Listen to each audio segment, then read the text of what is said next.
La sala de conferencias de Sterling Financial olía a colonia cara y traición. Allí estaba yo, sosteniendo un billete arrugado en una mano y la ropa interior de mi esposa en la otra, tratando de asimilar lo que acababa de suceder. Me llamo David Morrison. Tengo 38 años. Y hasta hace unos 90 segundos, creía entender mi vida. No esperes a tu esposa esta noche, Morrison, dijo Richard Calvell, mi jefe desde hacía 6 años, sonriendo como si acabara de ganar la lotería. Yo me encargaré muy bien de ella. Todo el equipo ejecutivo observaba. 23 personas con trajes a medida, copas de champán en mano, con rostros que mezclaban sorpresa y una diversión apenas disimulada. Y allí estaba Nicole, mi esposa desde hacía 11 años, sentada en el regazo de Richard como si fuera lo más natural del mundo. Su rostro estaba sonrojado, no supe si por el alcohol o la vergüenza. Pero no se movía, no protestaba, simplemente permanecía allí, con la mano apoyada en el hombro de Richard como si lo poseyera. Yo la había traído a esta fiesta, la había presentado a esta gente, me había jactado de que acababa de ser ascendida a directora senior de marketing en su empresa, y ahora estaba allí, haciéndome quedar como el mayor tonto de Chicago. Miré de nuevo el billete. En tinta roja, una sola palabra, rental, alquiler. Como si yo fuera un servicio pagado por el uso de mi esposa. La ropa interior de encaje era definitivamente de Nicole. Se las había comprado para el día de San Valentín del año pasado. Negra con ribetes rojos. Ella las había llevado esta mañana cuando nos vestíamos para la fiesta. Mis manos comenzaron a temblar. No de tristeza, ni siquiera de ira todavía. Por la pura incredulidad de que esto estuviera pasando, de que mi jefe me acabara de humillar públicamente frente a todo el equipo directivo. Que mi esposa fuera cómplice de ello. David, esa fue Jennifer Park, la directora financiera, acercándose con preocupación en la mirada. ¿Estás bien? No estaba bien, pero algo frío y calculador se asentaba sobre el shock inicial. Un instinto de autopreservación que venía de haber crecido pobre en el sur de la ciudad. De haber luchado para salir adelante en la universidad estatal mientras trabajaba en 3 empleos. De haber construido una carrera en finanzas donde un paso en falso podía costarte todo. Estoy bien, me oí decir. Solo necesito hacer una llamada. Salí de la sala de conferencias con todas las miradas siguiéndome. Tomé el ascensor hasta la planta baja, 43 pisos abajo. El calor de agosto me golpeó como un muro al salir, pero lo agradecí. Necesitaba algo real y físico que me anclara al momento. Saqué el teléfono y marqué a Marcus Foster, mi abogado y compañero de universidad. Contestó en la segunda llamada. Dave, ¿qué pasa? Suenas raro. Necesito que me prepares los papeles de divorcio esta noche, dije, viendo los coches pasar por Michigan Avenue. Y que investigues las finanzas de Richard Calvell. Creo que mi jefe ha estado malversando fondos de la empresa, y voy a probarlo. Marcus guardó silencio un momento. ¿Y qué pasó? Está acostándose con Nicole. Me lanzó su ropa interior frente a todo el equipo ejecutivo. Me pagó $1 por el privilegio. Reí, pero fue una risa áspera y amarga. Lo curioso es que ya ni me importa Nicole. Pero me humilló públicamente, y eso es un error que va a lamentar. Tendré los papeles listos para la mañana, dijo Marcus, con voz profesional. Encuéntrame en mi oficina a las 7. Y Dave, no vuelvas a casa esta noche. Quédate en otro lugar. Que crean que te han roto. Colgué y me miré en el reflejo de un escaparate. Llevaba el traje Tom Ford que Nicole me había insistido comprar, el Rolex que me regaló en nuestro 10º aniversario, los zapatos italianos que costaban más que mi primer coche. Todo el símbolo del éxito. Y nada de eso significaba nada. Mi teléfono vibró. ¿Un mensaje de Nicole? ¿Dónde fuiste? Richard solo está bromeando. Vuelve arriba. Lo borré sin responder. Otro mensaje, esta vez de Richard, sin rencores, Morrison. Solo un poco de compañerismo ejecutivo. Tu esposa se lo toma bien. Sonreí. De verdad sonreí, porque Richard Calvell acababa de cometer el mayor error de su vida. Pensó que me había roto. Que me iría derrotado, quizá renunciaría. seguro que demasiado avergonzado para desafiarlo otra vez. No sabía que llevaba 8 meses reuniendo pruebas contra él. No sabía que había descubierto irregularidades en las cuentas de adquisiciones. No sabía que esperaba el momento justo para exponerlo y él me lo acababa de regalar envuelto. Llamé a mi hermano. Tyler Morrison contestó con música a todo volumen de fondo. Tenía 4 años menos que yo, era dueño de 3 talleres de reparación de autos exitosos y tenía una habitación de invitados en su casa en Oak Park. Ty, necesito un lugar donde quedarme esta noche y quizá por un tiempo. ¿Hecho? ¿Qué pasó? Larga historia. Te lo cuento cuando llegue. La tercera llamada fue más difícil. Marqué a mi madre en Bridgeport, donde aún vivía en la misma casa que mi padre compró en 1985, antes de que el cáncer se lo llevara cuando yo tenía 12 años. Contestó en la cuarta llamada, un poco agitada. David, ¿estás bien? Mamá, Nicole y yo nos vamos a divorciar. Te explicaré todo después, pero quería que lo supieras por mí primero. Silencio, luego. ¿Ella te fue infiel? Mi madre nunca había simpatizado con Nicole.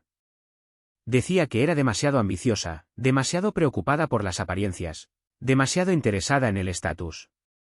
Lo descartaba como pensamiento anticuado, pero las madres suelen tener razón en estas cosas. Sí, mamá, lo hizo. Lo siento, hijo, pero sabes que, estás mejor sin ella. Esa chica nunca valoró lo que tenía. Hablamos unos minutos más antes de colgar y empezar a caminar. No iba a casa de Tyler todavía, ni a ningún lugar en particular. Solo caminaba, dejando que el aire de la tarde enfriara la quemante humillación que poco a poco se transformaba en otra cosa. Algo más duro y concentrado. Cuando llegué a Grand Park, el sol se estaba poniendo sobre el lago, pintando el cielo de tonos naranja y púrpura. Encontré un banco y me senté, sacando el teléfono para revisar las pruebas que había estado recopilando sobre Richard. Hace 8 meses noté discrepancias en los informes trimestrales. Nada enorme, solo pequeñas inconsistencias en los números que no cuadraban. Ser analista financiero senior significaba que veía cosas que otros no. Patrones en los datos que revelaban la verdad oculta. Empecé a investigar en silencio, quedándome hasta tarde en la oficina, ejecutando informes que no formaban parte de mis tareas oficiales, cruzando datos de adquisiciones con valores reales de mercado. Lo que encontré fue un patrón sistemático de sobrepagos por empresas adquiridas, con el dinero extra desapareciendo en empresas fantasma. Richard Calvell no era solo mi jefe. Era el director de operaciones de Sterling Financial, responsable de fusiones y adquisiciones. En los últimos 3 años, había orquestado 14 adquisiciones por un total de $340 millones. Y ahora estaba seguro de que al menos 45 millones de esos habían sido desviados mediante valoraciones fraudulentas y esquemas de sobornos. Tenía hojas de cálculo, registros bancarios obtenidos por medios totalmente legales, correos electrónicos que Richard había enviado descuidadamente desde su cuenta corporativa, el testimonio de un denunciante en una de las empresas adquiridas que me había contactado confidencialmente. Todo lo necesario para destruirlo profesionalmente y probablemente enviarlo a prisión. Solo me faltaba el momento adecuado para actuar. Atacar a un ejecutivo sellado requiere un tiempo perfecto y pruebas irrefutables. Si te mueves demasiado pronto, te entierran. Pero si esperas a que cometan un error, se confíen, revelen su verdadera naturaleza en público, de repente tienes ventaja. Richard me acababa de dar ese momento. Mi teléfono vibró otra vez. Otro mensaje de Nicole: David, por favor vuelve. Esto es vergonzoso.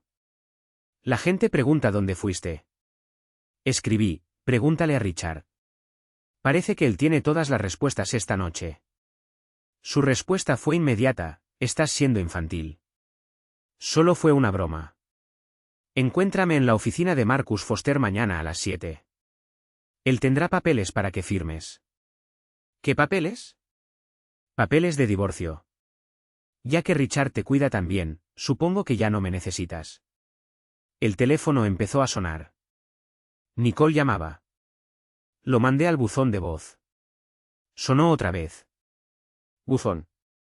Luego un mensaje: David, contesta el teléfono. Lo apagué por completo y me quedé allí viendo cómo el lago se oscurecía mientras la noche caía a mi alrededor. La ciudad cobraba vida con la actividad nocturna.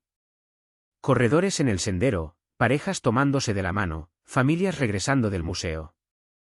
Gente normal viviendo vidas normales, sin saber que mi existencia entera acababa de implosionar y reconstruirse en el lapso de una hora. Finalmente me levanté y tomé el tren hacia Oak Park. La casa de Tyler era una modesta vivienda de 2 pisos en un barrio tranquilo, de esos donde la gente conoce a sus vecinos y los niños aún juegan en la calle. Él abrió la puerta antes de que pudiera llamar. 2 cervezas ya en mano.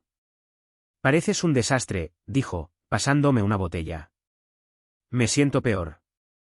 Nos sentamos en su terraza trasera y le conté todo, no solo lo de esta noche, sino los 11 años con Nicole, como nos conocimos en una gala benéfica. Ella trabajaba para una organización sin fines de lucro. Yo intentaba hacer contactos para acceder a mejores oportunidades profesionales, como ella parecía perfecta, ambiciosa, inteligente, hermosa. Como le propuse matrimonio después de 6 meses porque tenía miedo de que alguien más se la llevara. Primer error, interrumpió Tyler. Nunca te cases con alguien por miedo a perderla. Cásate porque no puedes imaginar vivir sin ella. Hay una diferencia. Tenía razón.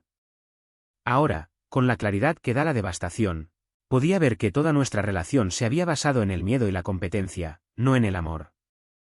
Nicole quería un esposo exitoso que le proporcionara el estilo de vida que anhelaba. Yo quería una esposa trofeo que me hiciera parecer exitoso.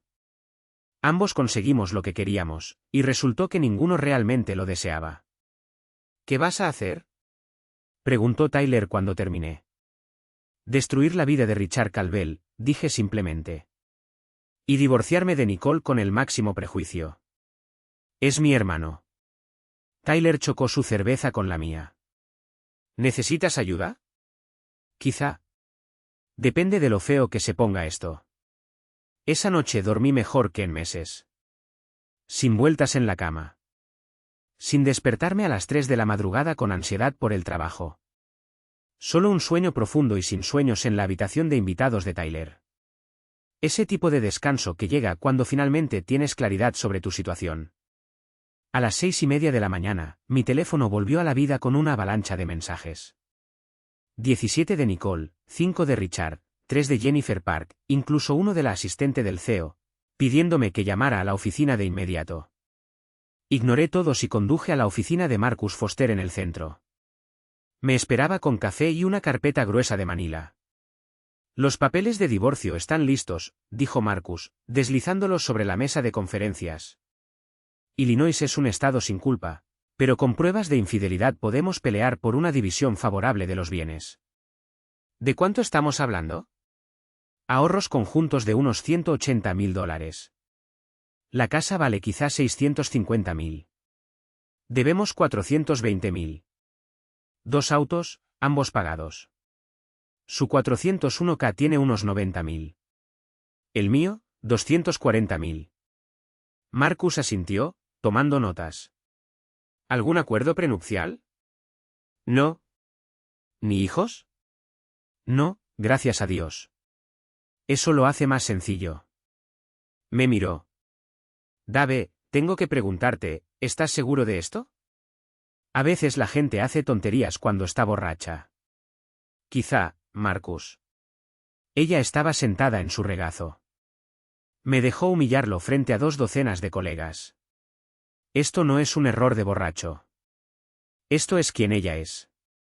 Él asintió y empujó los papeles hacia mí. Firma aquí, aquí y aquí. Se los entregaré en su oficina esta tarde. Máximo impacto. Bien. Ahora, cuéntame sobre Richard Calvel. Pasé la siguiente hora explicando todo lo que había descubierto. Las corporaciones pantalla, las adquisiciones infladas, los esquemas de sobornos. Marcus tomó notas, hizo preguntas directas y al final sonreía. Esto es fraude federal de valores, dijo. Esto es tiempo en prisión. ¿Cuánto de esto puedes probar? Todo. Tengo documentos, correos electrónicos, registros bancarios y un testigo dispuesto a declarar. Entonces tenemos que ir a la SEC y al FBI simultáneamente. Pero Dave, tienes que entender algo. Una vez que hagas esto, no hay vuelta atrás. Estás terminando la carrera de Richard y posiblemente enviándolo a prisión. Sterling Financial podría incluso caer en el escándalo. Podrías perder tu trabajo. Ya lo había pensado. Pasé la mayor parte de la noche reflexionando sobre ello. Y me di cuenta de algo importante. No me importaba. El trabajo que había definido mi vida adulta de repente parecía sin sentido. ¿De qué sirve el éxito si cuesta tu dignidad? Hazlo, dije. Hoy. ¿Y Nicole? ¿Y ella? Ella tomó su decisión. Como en señal, la puerta de la sala de conferencias se abrió de golpe. Nicole estaba allí, con el cabello despeinado, aún con el vestido de la noche anterior, el maquillaje corrido como si hubiera estado llorando. Detrás de ella, la secretaria de Marcus se disculpaba profusamente. Lo siento, señor Foster. Ella simplemente me pasó de largo. Está bien, Angela, dijo Marcus, indicándole que se fuera y cerrara la puerta. Nicole me miró con una mezcla de ira y desesperación. David, ¿qué diablos te pasa? No contestas el teléfono. Desapareces toda la noche y ahora me entero de que estás pidiendo el divorcio. Siéntate, Nicole, dijo Marcus con profesionalismo. Tengo papeles para que los revises. No quiero sentarme. Se volvió hacia mí. David, háblame. Podemos arreglar esto. No hay nada que arreglar, dije con calma. Me humillaste en público. Elegiste a Richard Calvell por encima de nuestro matrimonio. Ahora tendrás que vivir con esa elección. Fue solo una broma. Richard estaba borracho. Yo estaba borracha. No significó nada. Entonces, ¿por qué no te bajaste de su regazo? ¿Por qué no le dijiste que parara cuando te lanzó la ropa interior? ¿Por qué no me defendiste frente a toda esa gente? No tuvo respuesta. O mejor dicho, la tuvo, pero no pudo decirla en voz alta porque le había gustado. Le había gustado ser el centro de atención. Le había gustado que hombres poderosos compitieran por ella. Le había gustado ejercer poder sobre mí. Cometí un error, dijo finalmente, con lágrimas asomando. La gente comete errores, David. Se supone que me perdones. ¿Se supone que te perdone? Me reí. Nicole, no te disculpaste. Me dijiste que estabas siendo infantil. Pusiste excusas. Culpaste al alcohol. Pero nunca dijiste que lo sentías o reconociste que lo que hiciste estuvo mal. Marcus deslizó los papeles sobre la mesa. Señora Morrison, estos son los papeles de divorcio. Puede revisarlos con su propio abogado si quiere, pero los términos básicos son claros. Los bienes se dividirán según la ley de Illinois, lo que significa un reparto aproximado del 50% para cada uno. El señor Morrison no está pidiendo pensión alimenticia, y usted tampoco debería, ya que sus ingresos son comparables. Nicole agarró los papeles y los leyó rápidamente. Su rostro pasó de rojo a pálido. Te estás llevando la mitad de todo después de todo lo que he hecho por ti. Apoyé tu carrera. Trabajé para ti. Te hice quedar bien en eventos de la empresa. Y pagué tu MBA, dije. Te apoyé en 3 cambios de trabajo. Te compré un BMW el año pasado. Yo diría que estamos a mano. Esto es una locura. Arrojó los papeles al suelo. No firmaré nada. Es tu derecho, dijo Marcus. Pero el divorcio seguirá adelante de todas formas. Illinois no requiere consentimiento mutuo. Esto solo lo hace más fácil y barato para todos. Nicole me miró con algo parecido a la emoción genuina por primera vez desde que irrumpió. David, por favor, no hagas esto. Te amo. No, no lo haces. Amas lo que yo representaba, el esposo exitoso, la casa bonita, la vida cómoda, pero no me amas a mí. Si lo hicieras, nunca habrías hecho lo que hiciste anoche. Se quedó allí un momento más, luego agarró los papeles y salió sin decir una palabra más. Fue bien, dijo Marcus con sequedad. Mejor de lo esperado, en realidad. Pensé que pelearía más. Oh, lo hará. Dale unas horas para procesarlo y llamar a su abogado. Entonces empieza la verdadera batalla. Miró su reloj. Ahora, hablemos de tu reunión con la SEC. Tengo una amiga de la Facultad de Derecho que trabaja en su división de cumplimiento. Está esperando nuestra llamada.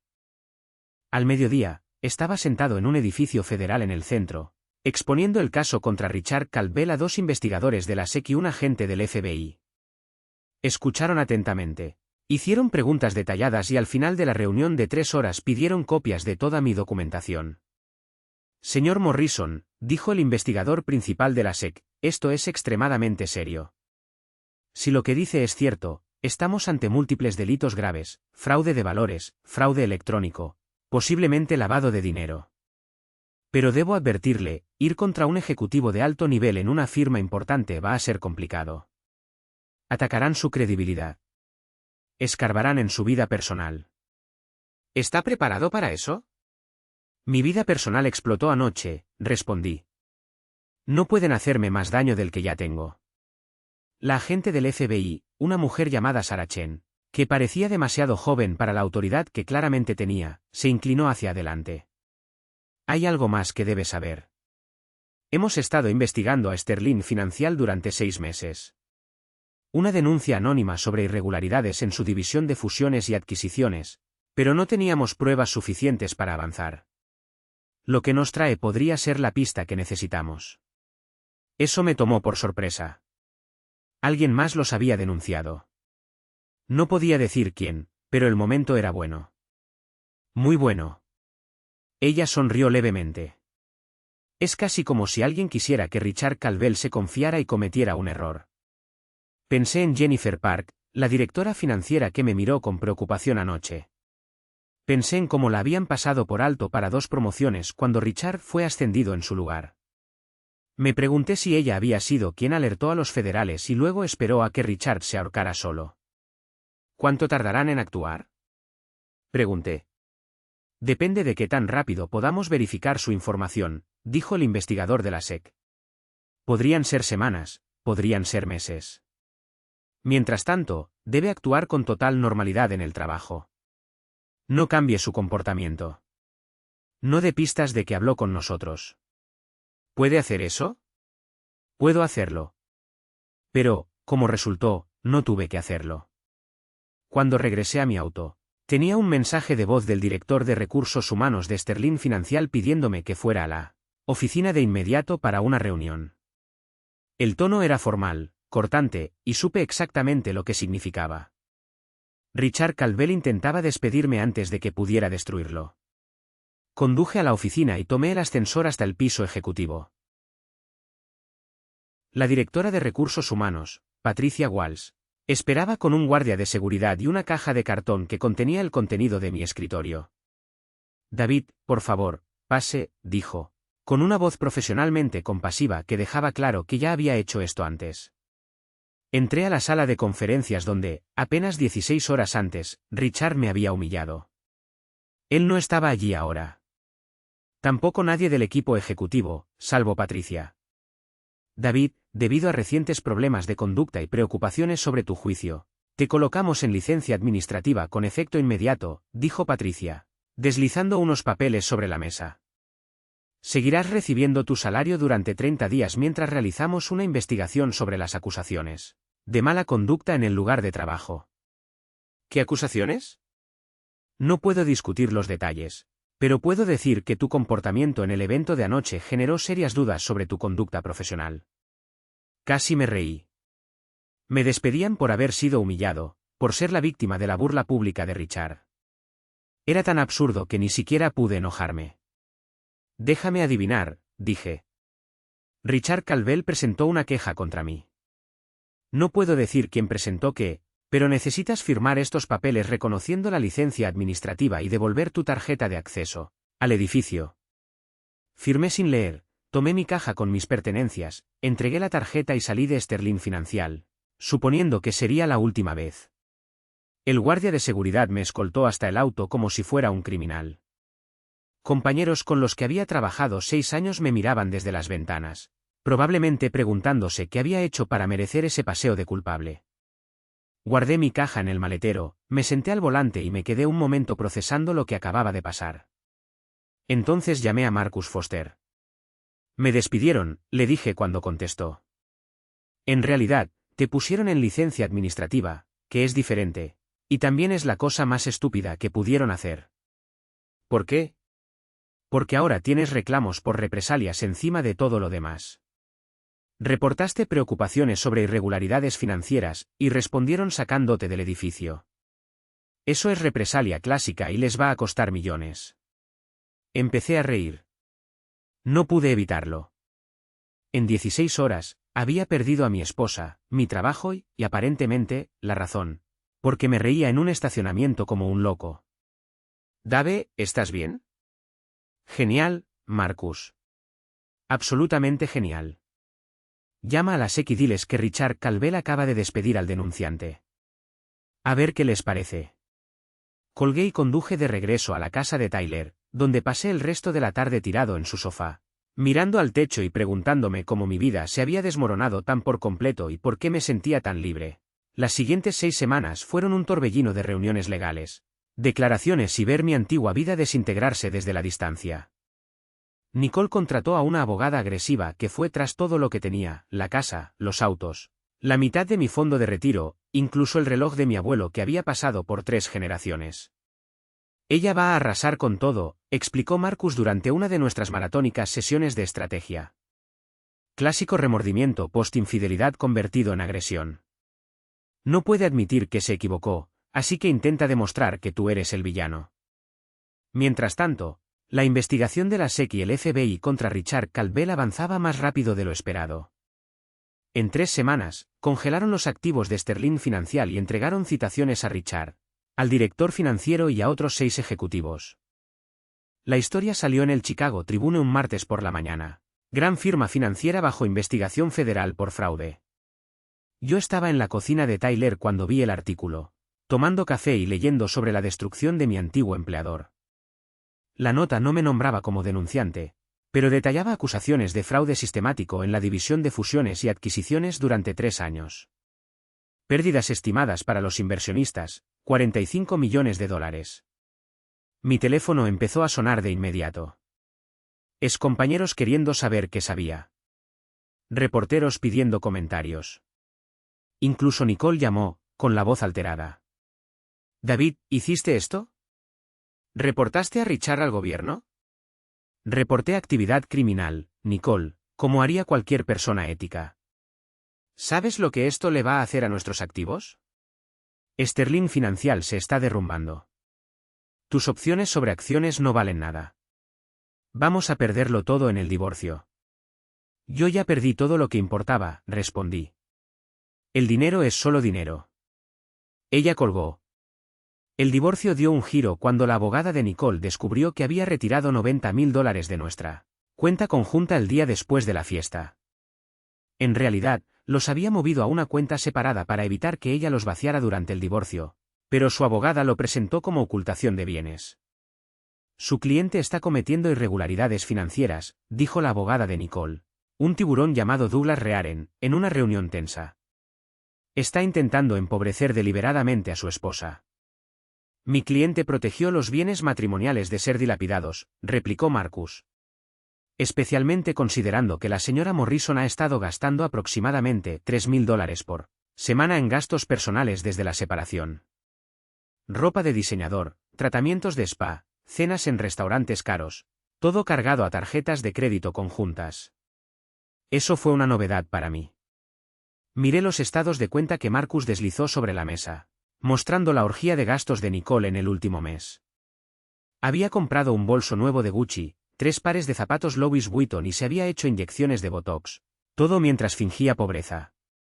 Mi cliente está lidiando con una situación extremadamente estresante, dijo Rearen. Tiene derecho a mantener su estilo de vida. Su estilo de vida fue financiado por los ingresos de mi cliente, replicó Marcus.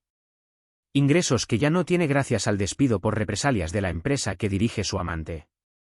Nos fulminamos con la mirada a través de la mesa mientras Nicole se sentaba allí, con cara de querer desaparecer. La verdadera explosión llegó cuando arrestaron a Richard Calvel. Agentes federales llegaron a su mansión en Lake Forest a las 6 de la mañana un jueves y lo sacaron esposado, mientras helicópteros de noticias filmaban desde arriba. Los cargos: fraude de valores, fraude electrónico, conspiración y lavado de dinero. Pena máxima: 30 años en prisión federal. Su foto policial estaba en todas las noticias al mediodía. Y por la noche, Nicole apareció en la casa de Tyler con aspecto de no haber dormido en días. ¿Podemos hablar?, preguntó cuando Tyler abrió la puerta. Él no quiere verte, dijo Tyler, empezando a cerrar la puerta. Está bien, llamé desde adentro. Déjala entrar. Nicole entró a la sala donde yo veía la cobertura de noticias sobre el arresto de Richard. Se sentó en el extremo opuesto del sofá, manteniendo distancia. Lo siento, dijo al fin. Por todo. Tenías razón sobre Richard, sobre mí, sobre todo. Está bien, eso es todo. Solo está bien. ¿Qué quieres que diga, Nicole? ¿Que te perdono? ¿Que podemos arreglarlo? Eso no va a pasar. Lo sé. Solo quería que supieras que ahora entiendo lo que destruí, lo que tiré por la borda. Se secó los ojos. El abogado de Richard me llamó hoy. Quieren que testifique que él estaba conmigo la noche de varias supuestas reuniones con CEO conspiradores. Quieren que le dé una coartada. ¿Lo harás? No sé. Si me niego, podrían citarme.